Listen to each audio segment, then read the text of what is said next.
Kendaraan melintas kencang. Penumpang berdiri dekat aspal. Bus berhenti di badan jalan. Penumpang naik turun tanpa halte. Bus Trans Jabodetabek kini melayani Sawangan Depok. Rutenya aktif, penumpangnya ada.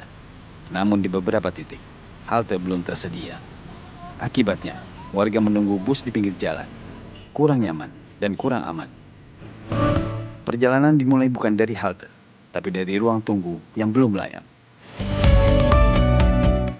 Rute Trans Jabodetabek D41 Sawangan Lebak Bulus resmi diluncurkan 4 Juni 2025.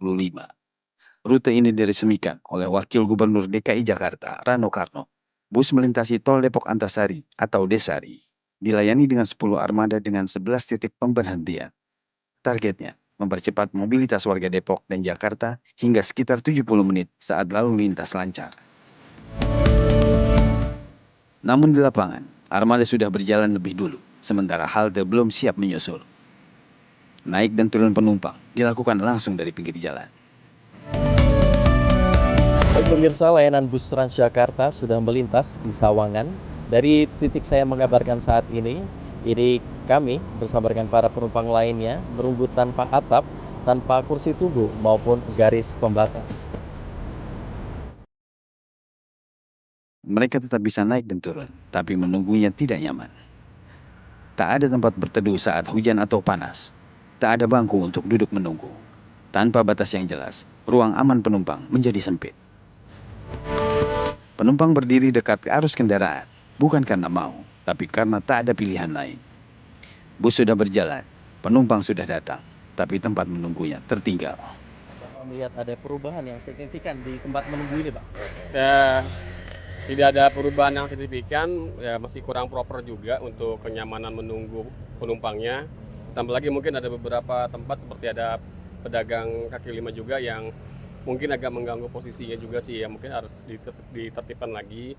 Tapi Mbak, biasanya kalau jeda menunggu itu berapa lama sih? Di sini nggak pasti ya, karena Sawangan itu macet ya Mas, bisa lebih dari 20 menit. Kita nunggu di sini aja sih, disuruh baris sama penjaga DJ-nya di sini.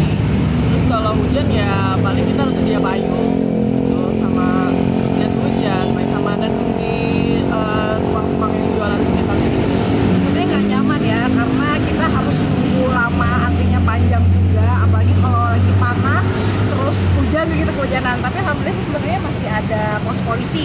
Tapi sebenarnya kasihan juga yang di depan itu, mereka nggak ada tempat berteduh ataupun bisa istilahnya kepanasan ya. Jadi mudah-mudahan nanti bisa dibikin station untuk pemberhentian bus, jadi kita ngerasa nyaman dan tempat duduk juga sih. Sebenarnya kasihan juga kalau misalnya ada orang tua atau lansia yang harus sendiri nunggu bis panjang. Penumpang tidak minta mewah, mereka hanya ingin menunggu dengan lebih nyaman dan lebih aman. Pembangunan halte perlu kajian teknis dan anggaran. Perlu koordinasi antara pemerintah daerah, pengelola jalan, dan operator bus. Inilah tantangan dalam pengembangan transportasi publik lintas wilayah. Layanan sudah hadir, tapi fasilitas tunggu belum menyusul. Bus Transjakarta sudah berangkat, namun para penumpang di sebuah titik pemberhentian masih berharap dan juga menunggu fasilitas yang layak. Dari Sawangan Depok, Brian Syairan, CB1 mengabarkan.